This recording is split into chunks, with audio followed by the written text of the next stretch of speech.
నమస్తే. దేశంలో లంబాడాలు ఆర్థికంగా, రాజకీయంగా, సామాజికంగా అభివృద్ధి కావాలని రిజర్వేషన్లను అయితే మాత్రం ఇందిరాగాంధీ హయాంలో అమల్లోకి వచ్చినాయి. మొత్తానికైతే మాత్రం 50 ఏళ్ళు అయితే మాత్రం 50 ఏళ్ళు అవుతుంది ఈ రిజర్వేషన్లు అమల్లోకి వచ్చి.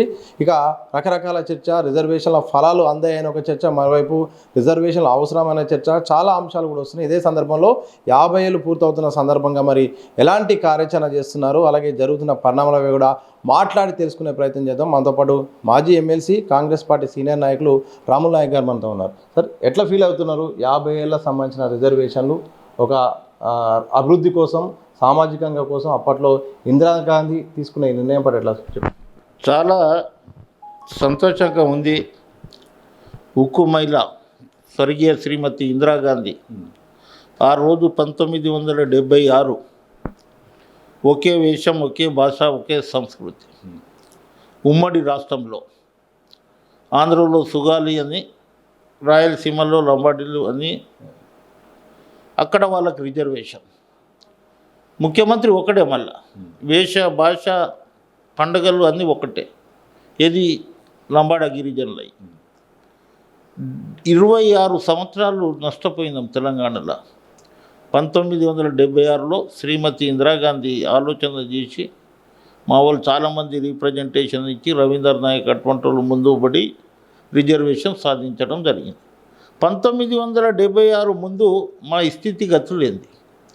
2026 18 సెప్టెంబర్ రోజు 50 సంవత్సరాలు పూర్తి అవుతుంది.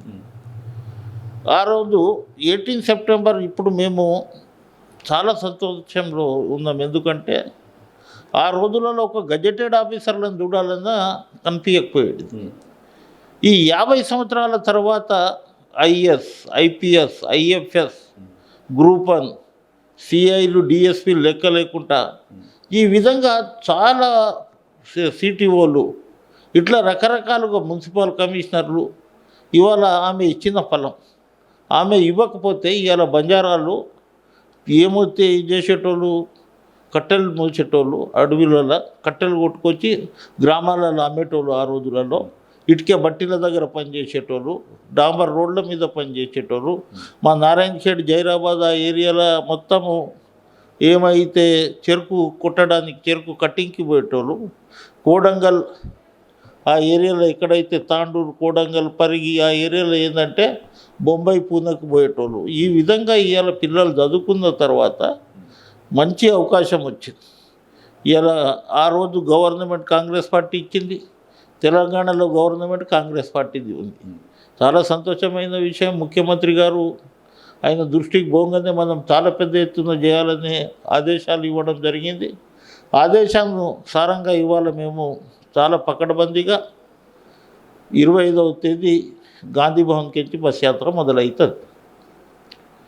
ఆ రోజు ఉదయం 9 గంటలకు మన పీపుల్ ప్లాజా ఇందిరాగాంధీ విగ్రహానికి పూలమాల సమర్పణ చేసి అక్కడికి నుంచి ఒక 1000 మంది ర్యాలీతో పోయి గాంధీ భవన్లో ముఖ్యమంత్రి రాగానే జెండా ఊపడం. తర్వాత అక్కడికి నుంచి మైసీగండి అమ్మవారిని దర్శించుకోవడం, ఆడ లంచ్ చేసుకోవడం. తర్వాత సాయంత్రం 5 గంటలకు కల్వకుర్తి తర్వాత నాగకర్నూలు సభలు. అక్కడికి నుంచి నైట్ల మన మధ్యమడుగులో బస. ఆ తర్వాత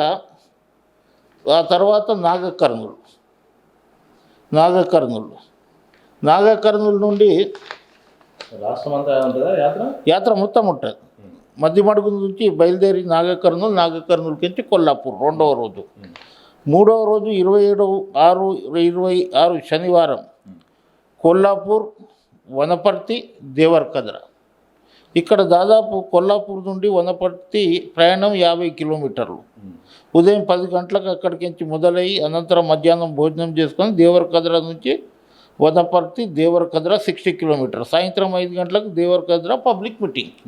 ఇట్లా 6 రోజుల ప్రోగ్రాం మనం ఇప్పుడు చేసినాం. 6 రోజులు దాదాపు 12-13 నియోజకవర్గాలు. తర్వాత 4వ రోజు 28/5 దేవరకద్ర, కోయల్కొండ, జడ్చర్ల. ఇది అయిన తర్వాత మహబూబ్ నగర్, షాద్నగర్, మహేశ్వరం, హైదరాబాద్. ఇది కాకుండా కొంత ఇక్కడ మార్పు జరిగే అవకాశాలు ఉన్నాయి.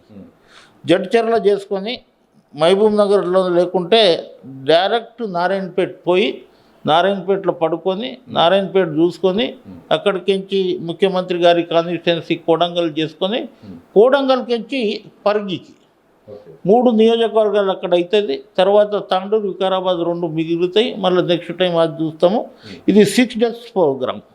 ఇప్పటికే దాదాపు 25,000 వాల్ పోస్టర్లు అక్కడ పోతున్నాయి. మళ్ళా ఎక్కడెక్కడ వాల్ పోస్టర్లు పెడుతురు ఆ రూట్లలో మన పిల్లలు ఉంటుంది, టీం ఉంటుంది. ఒక 10 మందితోటి కమిటీలు వేసినాం.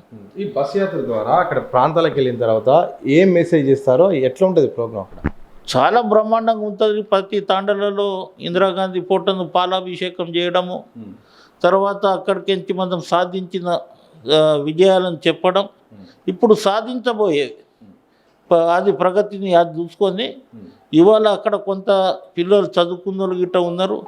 వాళ్ళకి ఇందిరాగాంధీ అంటే తెలుస్తలేదు. ఇప్పుడు మా అటువంటికి తెలుసు. కానీ వాళ్ళకి గిట్ట ఇవాళ వాళ్ళు ఏమవుతారు అంటే తాండలలో కానీ గూడాలలో కానీ జై శ్రీరామ్ అంటే అందరు సైకిల్ మోటార్ తీసుకొని పోతున్నారు మనం హిందువులమని, లేకుంటే హనుమాన్ జయంతికి పోతూ ఉన్నారు. ఇది డైవర్ట్ అవుతుంది. ఇది ఆ రోజు ఇందిరాగాంధీ బ్యాంకులను జాతీయం చేసింది, గిరిజనులకు రుణాలు ఇచ్చింది, తర్వాత భూమి లేని వాళ్ళకు భూమి ఇచ్చింది, ప్రాజెక్టులు కట్టింది, పబ్లిక్ సెక్టార్ కట్టింది. పబ్లిక్ సెక్టార్లో మిదాని కానీ డిఆర్డిఎల్ కానీ తర్వాత బిహెచ్ఎల్ నెహ్రూ సాబ్ కట్టిండు. కాంగ్రెస్ పార్టీ ఇవన్నీ చేసింది. అందు గురించి 50 సంవత్సరాలు తర్వాత 28వ సాయంత్రము ఎల్బీ స్టేడియంకి వచ్చి లాస్ట్ ముగింపు ఎల్బీ స్టేడియంకి వచ్చి ఎల్బీ స్టేడియంకి అక్కడ ప్రియాంక గాంధీయా రాహుల్ గాంధీయా లేకుండా మల్లికార్జున ఖార్గే ముఖ్యమంత్రి డిసైడ్ చేస్తారు. ముఖ్యమంత్రి దృష్టికి తీసుకుపోయినా 100% ఇది సక్సెస్ చేస్తాం.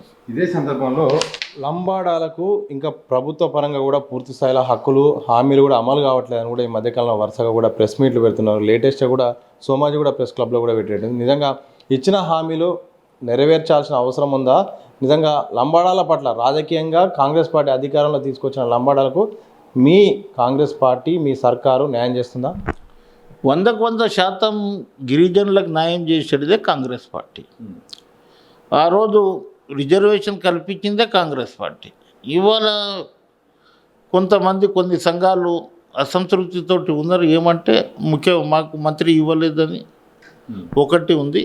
తర్వాత రెండవది ఏదైతే హామీలు ఇచ్చారో ఆ హామీలు నెరవేరలేదనేది వాళ్ళ ఈ దాంట్లో ఉంది.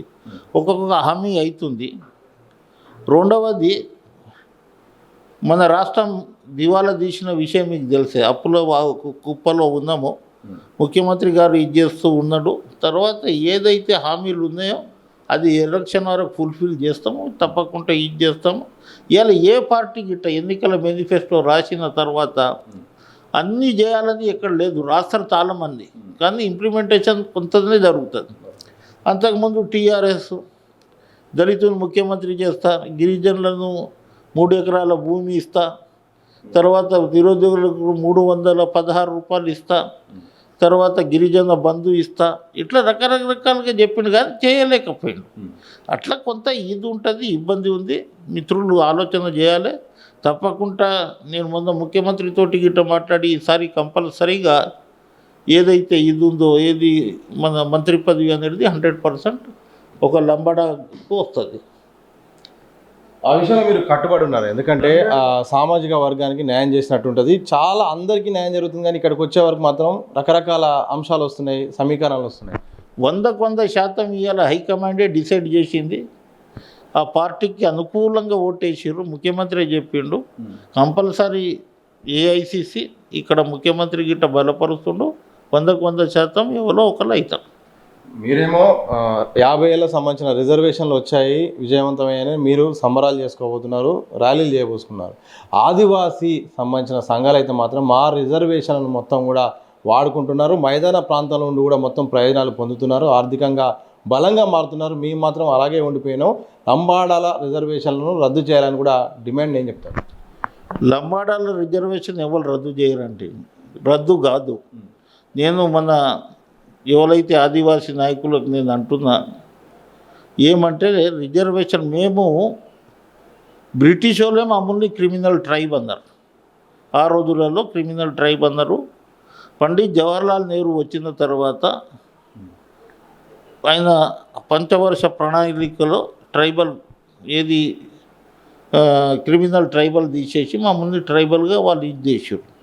కానీ మాకంటే ముందు నుంచి వాళ్ళకి రిజర్వేషన్ ఉంది. 1957 ఎప్పుడు 56లో రిజర్వేషన్ మొదలైందో అప్పటి నుంచి ఉంది. మేము 76లో వచ్చినాము. మేము ఇక్కడ మేము ఇది చేసినాము. ఏజెన్సీలో వాళ్ళకి అన్నీ ఉంటాయి. ఏజెన్సీలో 170 ఉంటుంది, పీసా చట్టం ఉంటుంది, ఐటీడీఏ ఉంటుంది. చదువుకోవాలి కదా. చదువు రాకపోతే ఏం చేయగలుగుతాం మనం? రిజర్వేషన్ ఉండి గిట్ట చదివిన తర్వాత మీరు క్వాలిఫై అయిన తర్వాత మీరు గిట్ట పైకి వస్తారు.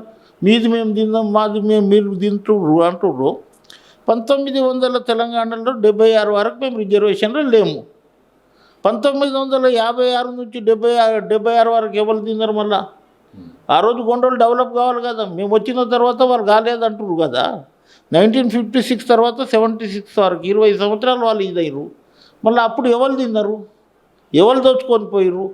వాళ్ళు చదువుకోలేదు, అడవులను ఇది చేసుకుంటే వీళ్ళకి ఏదైతే రిజర్వేషన్ వచ్చిందో ఎస్టీ హాస్టలల్లో, బీసీ హాస్టలల్లో రిక్షా కొట్టేటోడు గిట్ట మేస్తరి పని చేసే వాళ్ళ తల్లిదండ్రులు నా కొడుకు చదువుతూనే మాకు గౌరవం ఉంటుంది, రేపు మా ఫ్యూచర్ ఇదవుతుందనే ఉద్దేశంతో కచ్చిగట్టి చదివారు. చదివిన తర్వాత ఇవాళ ఈ స్థాయికి ఉంది. మనం గిట్ట మన మిత్రులకు చదువుమంటున్నాం. వాళ్ళని తీసేయండి. భారతదేశంలో ఎక్కడన్నా ఏ మూమెంట్ జరిగినా మాకు ఇది కావాలని అనుకుంటాం, కానీ వీళ్ళని తీసేయండి అనేది అది కరెక్ట్ కాదు. అందుగురించే ఆదివాసులకు మేము చెప్తున్నాం, మిత్రులు లెక్క కలిసిమెలిసి ఉందామని చెప్తున్నాం. కలిస్తే మంచిగానే ఉంటుంది, కానీ మీరు మమ్మల్ని శత్రువు లేక చూస్తే కానీ ఇలా మా జనాభా ఎక్కువ మైదాన ప్రాంతంలో. మీరు 8 లక్షలు ఉంటే మేము 25 లక్షలు ఉందాము.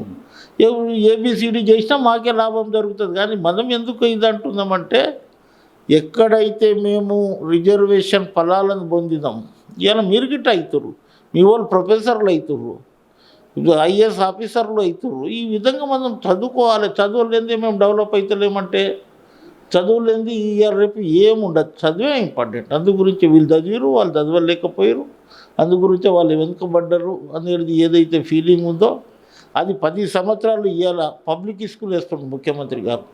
బ్రహ్మాండమైన ఈ స్కూల్స్, అందులో మన పిల్లలను తీసుకుపోయి అట్లా కరెక్ట్గా ఇది చేస్తే తర్వాత రెసిడెన్షియల్, తర్వాత సెంట్రల్ గవర్నమెంట్ ఏకలవ్య స్కూల్స్, అటువంటి బ్రహ్మాండంగా ఎడ్యుకేషన్ సెంటర్స్ వచ్చినాయి. మేము అందరము ప్రైవేట్లో ఎక్కడ చదవలే, అదే హాస్టళ్ళల్లో చదివి అదే పురుగుల అన్నం తిని అదే పప్పుచారు తిని పైకి వచ్చినాం. కానీ కసి ఉండే వీళ్ళ దగ్గర, చదువుకోవాలి ఏమన్నా చేయాలనే ఉద్దేశంతో వీళ్ళు తప్పకుండా అట్లా రిజర్వేషన్ మీద ఇదయ్యారు.